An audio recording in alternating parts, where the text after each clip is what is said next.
Bismillahirrahmanirrahim. Assalamualaikum warahmatullahi wabarakatuh.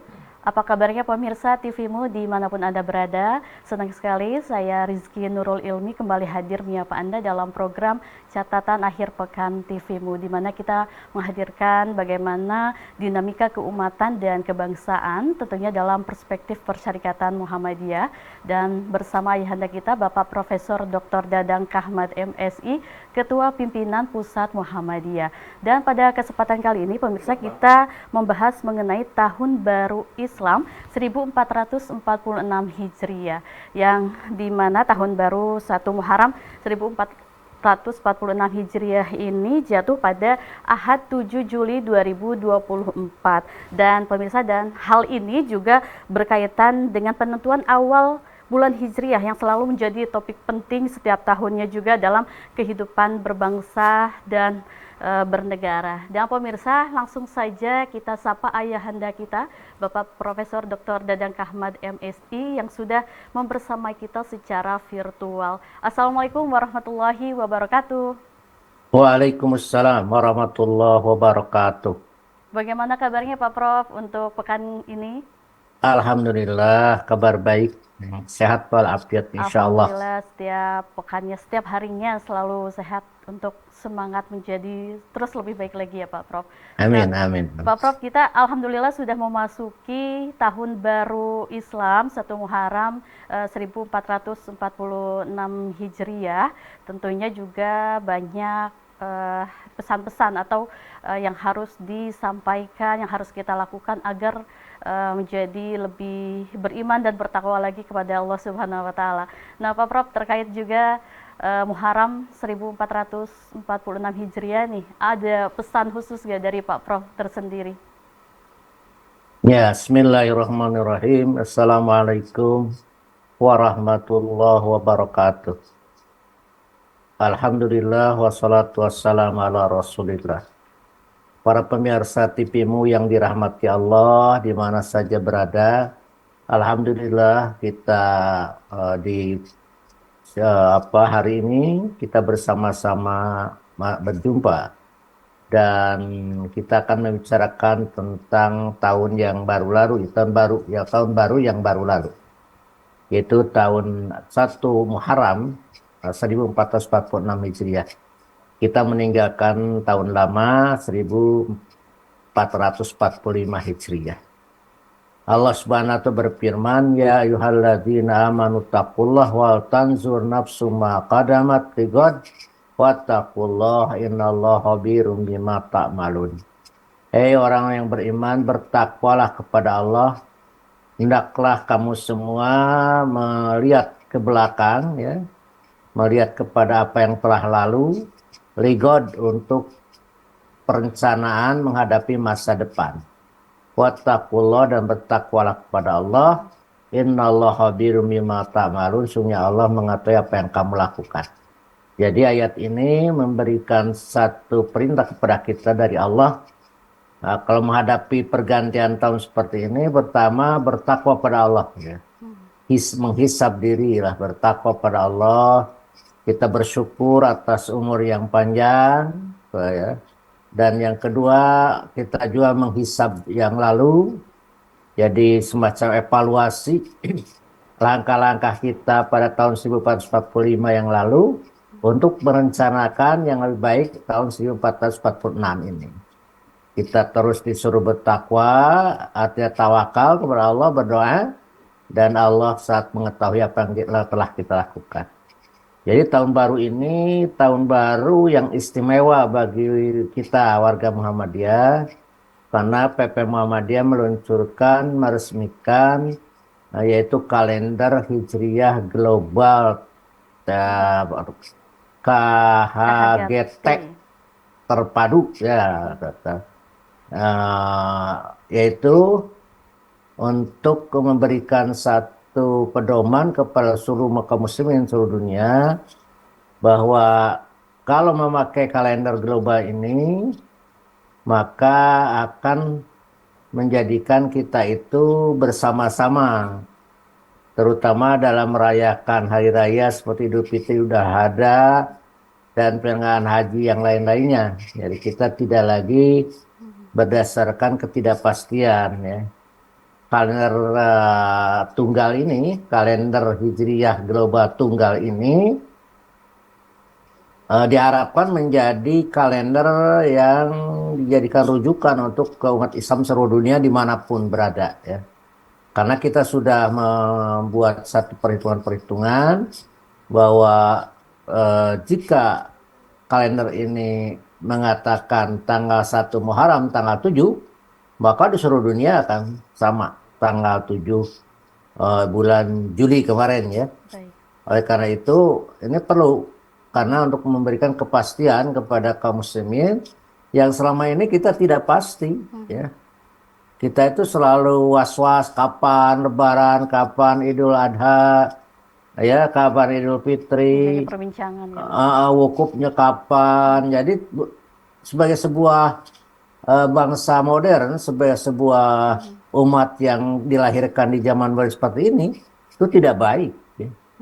Jadi artinya kita secara spontan nanti menentukan kegiatan atau apapun juga tidak ada kepastian. Oleh karena itu dengan adanya kalender global tunggal ini, mudah-mudahan kita menjadi satu solusi dari dari perbedaan-perbedaan yang selama ini ada. Itu Neng ya. Baik Pak Prof. Artinya juga Muhammadiyah menjadi inisiator begitu ya Pak Prof, terkait kalender Hijriah Global Tunggal atau KHGT tadi yang baru saja diresmikan oleh Muhammadiyah. Nah Pak Prof, terkait tahun baru Islam 1446 Hijriah begitu. Nah, artinya ada hal baru. Artinya juga kita bisa menyongsong, menerima dan melakukan hal-hal yang baik. Nah, adakah kalau misalnya dari tradisi Muhammadiyah atau di sekitar kita, bagaimana sih Pak Prof hukum hal tersebut? Saya kira mubah saja kalau itu merupakan satu kegiatan muamalah ya. Artinya merayakan tahun baru ataupun kita membuat tradisi baru ya silahkan. Asal jangan dikaitkan dengan ibadah atau menambah sholat, ada sholat tahun baru nggak ada gitu, atau puasa tahun baru tidak baik ya. Jadi kita disilahkan memberikan satu apa ya, merayakan atau mengapresiasi terjadinya tahun baru ini dengan pawai obor atau dengan pengajiannya silahkan saja. Itu hal-hal yang sifatnya positif, yang dilarang itu kalau kita maksiat ya. Atau juga bersifat tahayul, hurapat umpamanya dengan mengadakan ziarah-ziarah ke makam keramat dan lain sebagainya, saya kira itu tidak direkomendasikan. Justru berlebihan ya Pak Prof ya. Baik Pak Ya. Prof, terkait dengan tema kita sangat menarik sekali. Namun kita jeda terlebih dahulu pemirsa, tetaplah bersama kami dalam program Catatan Akhir Pekan TV. Ya, terima kasih pemirsa, Anda masih bersama kami dalam program Catatan Akhir Pekan TVmu dan kita masih membahas mengenai Tahun Baru Islam 1446 Hijriah. Dan tadi juga Prof Dadang sudah menyampaikan apa saja sih pesan-pesan yang harus kita lakukan dalam menyambut dan melakukan hal baik dalam Tahun Baru Islam 1446 Hijriah ini. Nah, Pak Prof tadi juga sudah menyampaikan mengenai Muhammadiyah hadir dengan inisiasi untuk menggunakan dan meresmikan begitu kalender Hijriah Global Tunggal atau KHGT. Nah, untuk menawarkan solusi ini, Pak Prof, penetapan KHGT ini kapan sih yang dilakukan oleh Muhammadiyah sendiri? Ya sebetulnya KHGT ini atau kalender Hijriah Global Tunggal ini sudah diinisiasi oleh negara-negara Muslim, yaitu dengan mengadakan kongres atau semacam pertemuan di Turki tahun 2016 ya. Ya, disepakati bahwa perlunya adanya kalender yang tunggal yang dirujuk oleh seluruh umat Islam sebagaimana kalender Masehi, juga kalender dari agama lain ya seperti Cina dan lain sebagainya. Mereka mempunyai kepastian. Nah, ini kita pun sebetulnya Muhammadiyah merasa bahwa ini perlu didukung. Hmm. Sehingga tokoh-tokoh Muhammadiyah termasuk ahli-ahli falak di Muhammadiyah, ahli astronom falak, ahli selalu membuat perumusan dan jadilah itu kalender global kalender Hijriah global tunggal itu. Dan ini merupakan satu realisasi dari keputusan pertemuan umat Islam di atau OKI di Istanbul di Turki. Maka kita per 1 Muharram kemarin, itu 7 Juli 2024, kita menentukan bahwa mulai berlaku kalender Hijriah global tunggal untuk seluruh dunia. Nah, nanti kita akan sosialisasikan ke negara-negara lain, yang mudah-mudahan menjadikan satu antusiasme bagi masyarakat, karena memang ini kita akan menghilangkan perbedaan, menghilangkan perdebatan, menghilangkan ketidakpastian dalam beribadah, dalam menghitung zakat, terus juga dalam soal penentuan seperti ini yang digambarkan itu. Kalau kita ada kepastian, kita bisa minta ke PBB untuk tidak bersidang pada hari raya Idul Fitri, karena ada peta akan jatuh tanggal sekian. Nah, makanya mungkin Sekjen PBB akan membuat satu perencanaan, ya. Tidak ada sidang pada tanggal sekian, itu hari raya Idul Fitri atau hari raya Idul Adha umat Islam. Kalau sekarang kan tidak ada ketentuan, karena kalender global tunggal ini atau kalender Hijriah global tunggal ini memakai berbasis hisab. Sedangkan masih banyak kaum muslimin yang memakai ru'yat. Kalau ru'yat kan tidak ada kepastian, artinya kita kapan sebetulnya yang pastinya itu lebaran. Hanya harus awal bulan, akhir bulan kita melihat hilal. Kalau tidak ada 30 hari, kalau ada 29 hari. Begitu pula mau hari raya, mau ibadah lain. Jadi kita tidak pastian tiap bulan. Kan kalau perencanaan sebagai sebuah masyarakat modern, 1 bulan begitu tidak baik. Gimana merencanakannya, Bang? Gitu ya, Pak. Makanya kita ingin menawarkan nih, sekarang sudah zaman modern, zaman hebat, masa kita tidak bisa menghitung kapan terjadinya gerhana, kapan terjadinya awal bulan, kapan itu saya kira hisab itu lebih akurat dan lebih pasti. Sudah tetap dan sudah jelas, jadi kita juga enak melakukan kegiatan-kegiatan lainnya dengan kalender global tersebut ya Pak Prof. Ya, Nah, ya. Pak Prof, terkait tadi sosialisasi KHGT ini kan juga global begitu. Nah, kalau dari Muhammadiyah sendiri, tadi Pak Prof sudah menyinggung Muhammadiyah terkait dengan KHGT ini juga sudah melakukan kongres dunia begitu tadi, salah satunya dengan negara Turki. Nah, bukan Muhammadiyah, itu OKI, organisasi konferensi Islam. Mengadakan. Dia Muhammadiyah sekarang ikut instruksi itu. Baik, jadi sama-sama secara dunia begitu, internasional. Jadi bukan kita yang mengadakan kongres, bukan. Baik. Nah, Pak Prof, terkait sosialisasi itu bagaimana kalau di Muhammadiyah sendiri, Pak Prof? Ya kalau di Muhammadiyah sendiri ya kita otomatis akan semua organ Muhammadiyah, apakah itu PP Muhammadiyah, PWM, PDM, CM, PRM maupun amal usaha Muhammadiyah, UPP-nya semua harus menggunakan kalender Hijriah global tunggal. Itu tidak ada alternatif lain. Saya kira Muhammadiyah tidak ada yang menolak. Mereka akan taat samina wa ta'na terhadap putusan ini. Karena memang dari segi alasan rasional, alasan agama, alasan syar'i itu sudah memenuhi syarat. Dalil-dalil Qur'annya ada, hadis-hadis Nabi-nya ada. Kita interpretasi sesuai dengan perkembangan zaman yang ada. Baik, Pak Prof, terkait juga kalender Hijriah global tunggal dan kalender Masehi yang juga kan dilakukan atau dilaksanakan juga oleh pemerintah, itu bagaimana Pak Prof kita menyikapinya setelah memang kita menggunakan KHGT ini? Ya, saya kira kita akan menghimbau kepada pihak pemerintah, dalam hal ini Kementerian Agama, untuk mengakui ini kalender Hijriah Global Tunggal ini, KHGT ini untuk dijadikan kalender resmi. Dulu di aplikasi Kementerian Agama sudah ada, tapi sekarang dihapus lagi, saya tidak tahu. Saya lihat sudah ada itu KHGT Baik. itu, tapi sekarang sudah tidak ada lagi. Oleh karena itu mungkin kita nanti akan meminta kepada Kementerian Agama untuk mengakui adanya KHGT ini. Ya sementara mungkin kita berdampingan dengan Kalender Masehi. kalender Ruyat ya, tapi nanti kemudian mungkin mudah-mudahan ada kesepakatan semua, kita gunakan ini dan kita akan ekspor sosialisasi ke negara-negara lain. Baik. Gitu.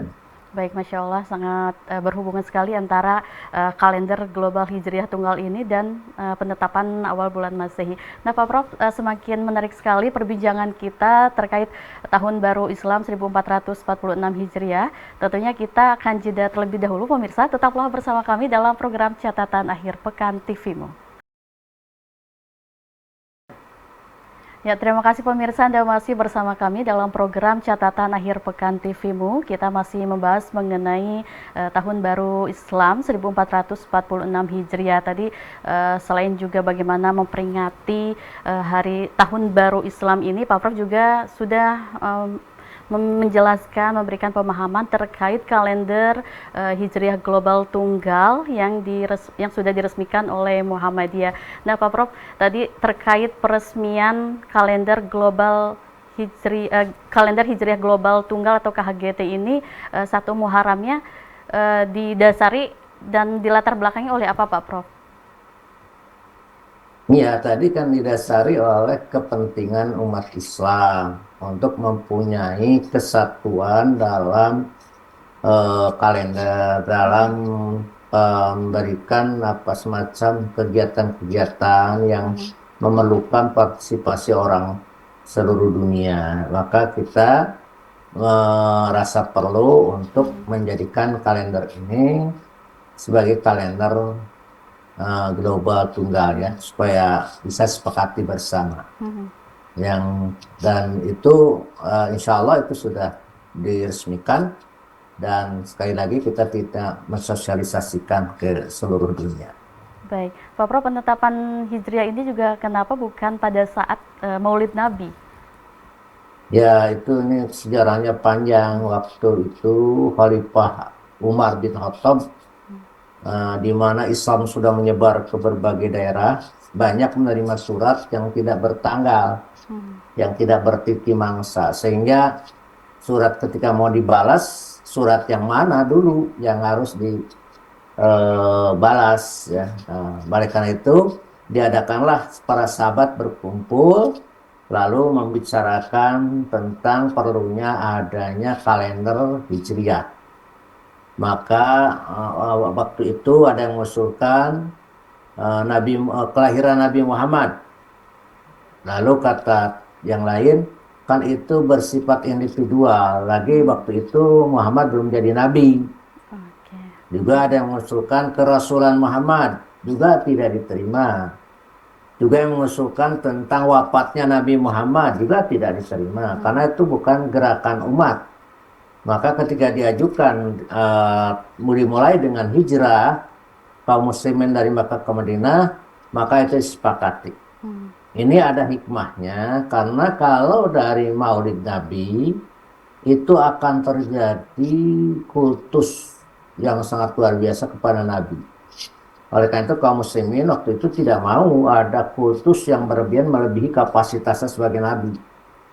Ya, mereka mengatakan bahwa Kangjeng Rasul itu biasa, manusia biasa, tapi diberi wahyu oleh Allah. Kemuliaan beliau memang ada, tapi tidak menjadikan beliau sebagai seseorang yang bisa memberikan manfaat atau mudarat kepada manusia.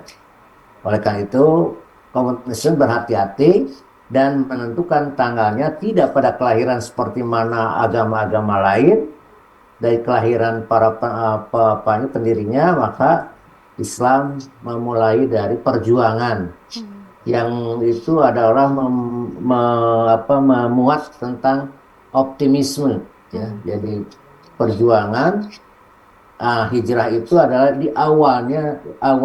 mengawali sebuah optimisme untuk berjuang untuk berkembang, ya, sehingga betul titik balik hijrah itulah titik balik kebesaran Islam selanjutnya. Maka pantas kalau para sahabat menentukan bahwa awal tahun Islam itu dimulai dari hijrah Nabi atau hijrah kaum muslimin dari Mekah ke Madinah. Masya Oleh karena Allah. itu ya seperti yang seperti kita sekarang ini, ya. Di samping untuk sebuah titik balik optimisme, juga kita menghargai perjuangan kaum muslimin secara keseluruhan. Baik. Ya, jadi Islam itu berkembang bukan individu, tapi perjuangan seluruh kaum muslimin yang waktu itu ditandai dengan perjuangan hijrah yang sangat berat. Meninggalkan keluarga, meninggalkan harta, perpergian jauh dari Mekah ke Madinah itu waktu itu ditempuh berhari-hari, berpuluh-puluh hari, ya. Tidak seperti sekarang. Nah, itu maknanya. Masya Nah, Allah. cuma memang kita berdebat dalam apakah dengan ru'yat atau hisab, gitu. Maka Muhammadiyah dan beberapa organisasi Islam lainnya mengatakan dengan hisab. Maka teman-teman yang lain, kelompok-kelompok atau organisasi ormas Islam yang lain dengan ru'yat. Maka terjadilah 5 macam, ya. Satu ru'yat lokal, 2 ru'yat global. Nah, itu berbeda antara terus juga ada hisab hakiki wujudul hilal, ada hisab yang disebut hisab imkanur ru'yah. Ada juga hisab urfi, mungkin 5 lebih yang termasuk di Indonesia ini ada 5 macam. Oleh karena itu sangat berlainan dan terjadi ketidakpastian. Maka kalender hijrah global tunggal ini menjadi jawaban dari ketidakpastian, jawaban dari bermacam-macam itu. Tinggal kita sepakati bahwa penentuan itu melalui hisab. Ya terserah mau juga hilal atau mau imkanur, ya, tapi melalui hisab. Sudah ada Oleh karena penetapan. itu ya kalau sekarang sudah ada, ya kita tinggal jalankan. Baik. Kita jalankan, sosialisasikan sehingga semua orang bisa memakainya. Masya Allah, Pak Prof sangat informatif sekali. Tadi banyak menjelaskan dengan memang harus cermat begitu Pak Prof terkait apalagi penetapan kalender Hijriah ini. Pak Prof, kita sudah di penghujung acara, barangkali Pak Prof bisa memberikan pesan kepada para pemirsa di rumah, kepada pemerintah dan khususnya kepada kader Persyarikatan Muhammadiyah terkait bagaimana kita bisa menjalani dan menjalankan kalender global Hijriah Tunggal ini atau KHGT yang sudah diresmikan oleh Muhammadiyah. Silakan Pak Prof. Ya, saya kira apapun yang dirumuskan oleh Muhammadiyah tentang kalender Hijriah Global Tunggal ini, kita sebaiknya menjadi rujukan kita bersama dalam melakukan penanggalan-penanggalan di kalender Islam. Saya harap seluruh anggota Muhammadiyah tidak ada terkecuali harus menggunakan ini di mana saja berada, apakah yang ada di PCIM 30 negara atau Muhammadiyah Sister yang ada di Thailand maupun di Singapura dan lain-lain, atau seluruh yang ada di Indonesia ini. Kita semua sepakat menggunakan kalender Hijriah Global Tunggal. Dan juga nanti mungkin kita ajukan kepada pemerintah, mudah-mudahan pemerintah bisa menerima tentang keberadaan kalender Jawa dan diberlakukan untuk seluruh Indonesia. Dan setelah itu kita akan sosialisasikan ke negara-negara lain, umat Islam di negara lain. Dan insya Allah kalau memang kita bisa menjelaskan dengan elegan, dengan rasional, mereka pun akan menerima kehadiran kalender Islam terbaik. Itu mungkin. Baik Pak Prof, Alhamdulillah. Terima kasih Pak Prof atas penjelasan dan pencerahannya terkait bagaimana kita menjalani tahun baru Islam 1446 Hijriah ini dengan baik dan benar, dan juga menjalankan dan dari penetapan kalender Hijriah Global atau KHGT ini. Pak Prof, sekali lagi terima kasih, dan pemirsa, semoga apa yang kita sampaikan pada hari ini dengan tahun baru Islam 1446 Hijriah, kita terus menyongsong hidup yang lebih baik lagi, tentunya tadi dengan menjalankan kalender Hijriah Global Tunggal atau KHGT dari Pimpinan Pusat Muhammadiyah. Terima kasih pemirsa, terus saksikan catatan akhir pekan TVMU setiap pekannya Sabtu dan Ahad hanya di TVMU. Terima kasih. Wassalamualaikum warahmatullahi wabarakatuh.